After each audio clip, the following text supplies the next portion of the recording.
tout d'abord par la première image. C'est pourquoi, chers élèves, je vous invite à observer l'image. Quels sont les éléments qui la composent? Quelles sont les couleurs, bien sûr, et la dynamique des personnes, ça veut dire le nombre de personnes, et aussi imaginer quelles sont les activités que puissent réaliser ces gens dans ce lieu, les formes aussi de l'architecture.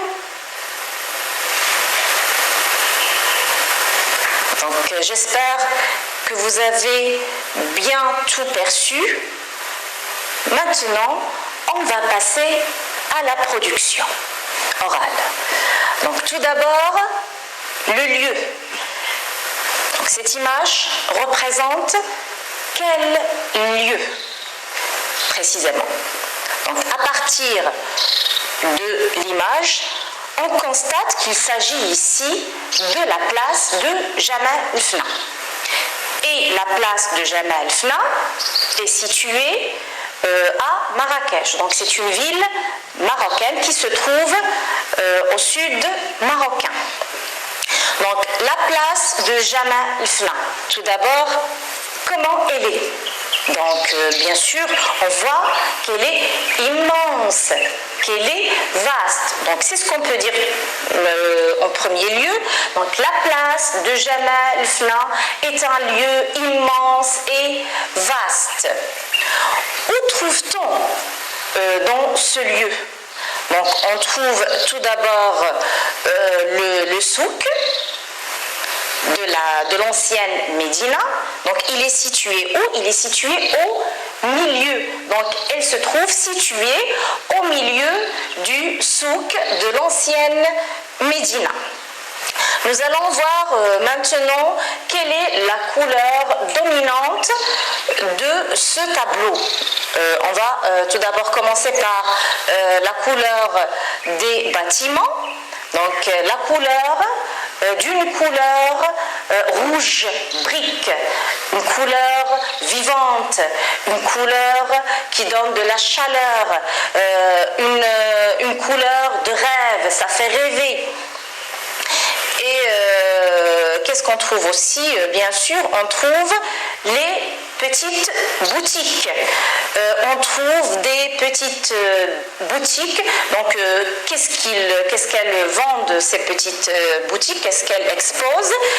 Bien sûr, des produits traditionnels, des produits locaux, de l'artisanat qui est influencé par la culture subsaharienne, parce que la ville de Marrakech est la porte du Sahara marocain. Et on va passer maintenant à la place de Jamal el-Fna. Donc on connaît aussi que cette place, elle se trouve proche de la mosquée El Koutoubia. Donc c'est un monument historique et qui connaît la visite de milliers de touristes par an. C'est pourquoi on voit cet ensemble de personnes en grand nombre. Donc elle est visitée, cette place est visitée par des centaines ou par des milliers de touristes chaque année. Pourquoi elle attire, donc pourquoi elle attire ces touristes? Parce qu'ils sont fascinés, émerveillés par des spectacles différents, des spectacles forains de Camelot, par exemple les acrobates, comme nous avons déjà cité tout cela pendant les séances précédentes, les charmeurs de serpents, les tatoueuses aux aînés et aussi les diseuses de bonnes aventures pendant la nuit. Donc il y a l'animation. On peut dire que c'est une ville qui ne dort pas. C'est une ville d'animation, depuis le matin jusqu'à l'aube. C'est une ville d'attraction et de diversification aussi. Elle divertit les visiteurs. Et pendant, donc, on peut dire aussi que la nuit, donc la différence entre le jour et la nuit, c'est que la nuit, cette place, on y trouve des stands où les plats succulents sont exposés. On sent, par exemple, les aromates de ces plats délicieux, bien exposés.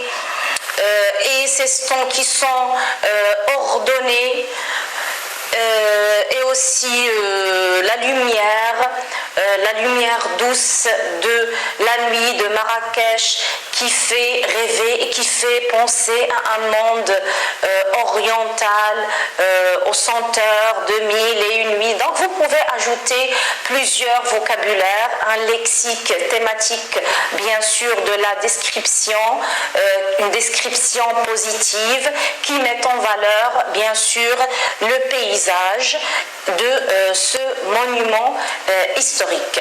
Donc maintenant, chers élèves, je vous invite à passer à la deuxième image que je vous demande bien d'observer.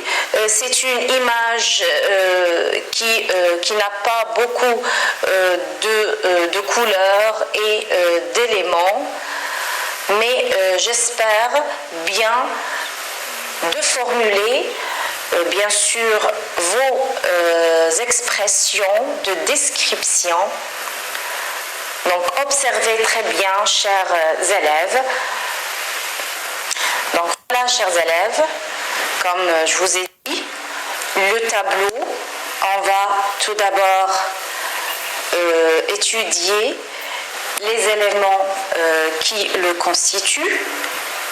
Il y a la mer, il y a le coucher du soleil, il y a aussi des hauteurs, ça veut dire quelques montagnes au fond du tableau, derrière la mer, entre la mer et le soleil. Il y a le ciel qui a cette couleur orangée, influencée bien sûr par le coucher du soleil, qui ressemble aux fruits on peut dire, d'abricot. C'est comme un abricot jaunâtre et orangé.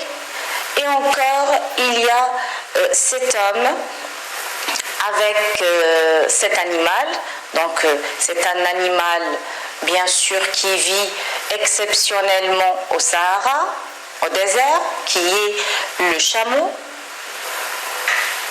Il n'y a pas plusieurs éléments, mais on va quand même décrire ce tableau. Donc, on peut dire qu'on est assis devant la mer pendant le coucher du soleil. Nous étions éblouis, nous étions émerveillés, nous étions fascinés, nous étions charmés par cette couleur orange qui fait chaud au cœur, qui donne de la tranquillité. C'est un tableau ou c'est un paysage paisible qui nous invite au silence, à la méditation, à l'appréciation de ce moment tranquille avec les petites vagues. Donc regardez ici, il y a des petites vagues. Donc la mer aussi, elle profite de ce temps tranquille. Elle est elle aussi calme, avec ces petites vagues qui se succèdent l'une après l'autre, en essayant par exemple de produire une mélodie ou un rythme de bruit ou de son Donc ce sont de ces vagues qui se bousculent lentement sur la plage. Aussi, c'est une sonorité qui nous invite, bien sûr, à s'abstiner de parler et seulement d'apprécier le tableau. Donc, et cet homme qui en fin de journée retourne à sa maison en tirant derrière lui son animal, qu'on peut dire épuisé d'une journée, il va retourner à sa maison et il profite de la dernière marche sur la plage. On peut même dire que c'est un paysage d'une région sud du Maroc. On peut dire que c'est Tarazout, c'est Agadir, c'est Safi, et Saouira. Donc il y a plusieurs villes qui se trouvent au côté maritime. Donc c'est un tableau très très beau. Donc n'oubliez pas, chers élèves, de bien réinvestir tous les actes de langage qu'on a vus. Donc les adjectifs incontournables, beau, belle, formidable, extraordinaire, magnifique, joli, et les verbes apprécier, aimer, voir, regarder, méditer, charmer. Donc, et aussi les expressions, par exemple, sur ou près de, donc pour la détection de lieux. Et les couleurs, bien sûr, donc vous connaissez toutes les couleurs, jaune, bleu, rouge, on dit d'un lieu verdoyant.